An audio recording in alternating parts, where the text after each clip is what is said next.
So what do we do when it's 1,000,000 degrees out and we can't turn off our air conditioner because there's no airflow in our booth? We tell stories. My name is Jessie Forrest, and if you're new here, let's face it, you probably are new here. I've got like 6 followers. I'm a voice actor. And some of you may be asking, how in the world did you get here? Hey, didn't you craft stuff? Well, I'll tell you. It's kind of a sad story, so I'll see if I can chipper it up a little for you. I used to work for a hospital. Yeah, I worked in healthcare.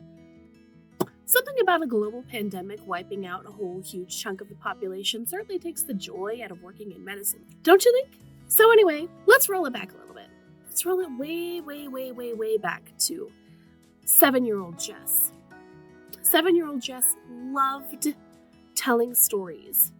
I came from a military family, and we moved a lot. I didn't get time as a child to build deep connections that were super long lasting with people. I had to build connections immediately because I didn't have time to make friends. That's a process that takes quite a while, and I didn't have it. I built connections very quickly when I was a child by embarrassing myself quite frequently on purpose and sensationalizing just really silly, mundane things. I came up with voices for all kinds of stuff. I remember when I was small, sitting down watching Looney Tunes and thinking, gosh, just put 1 or 2 guys in a room and they're just making up silly voices. And somebody's drawing, characters to go with those voices. It was the other way around. No, I know that now. But how fun! How fun! How amazing! How incredible. I want to do that. So I made voices for all kinds of stuff. I talked in all sorts of weird voices all the time. I used to be able to mimic the sound of a singer when I was younger, so I could sound exactly like them. At least I thought I sounded exactly like them. I was a kid, give me a break. So fast forward to my late 20s, and I was so proud of myself because I got a real adulting job.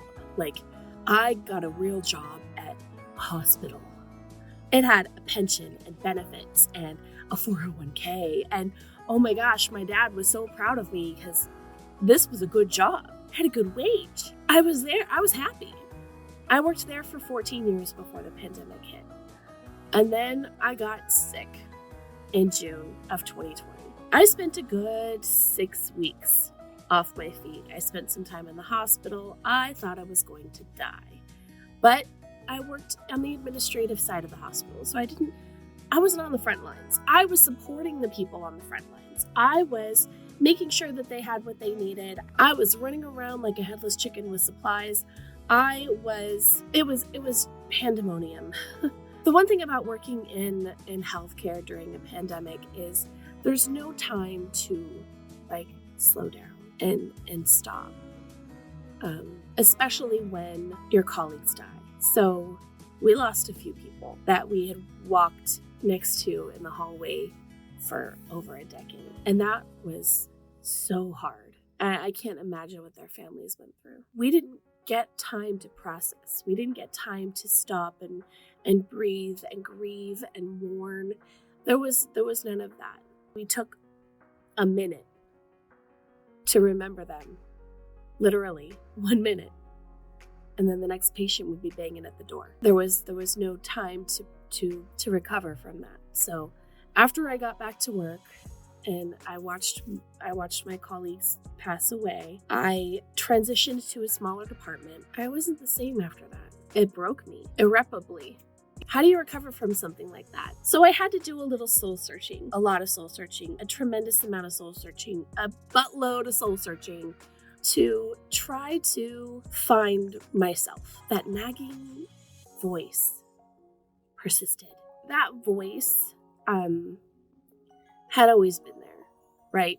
The whole reason that I made craft stuff was because it gave me a license to be weird. It gave me a license to be odd and strange and sort of outside the box a little bit. And I loved it.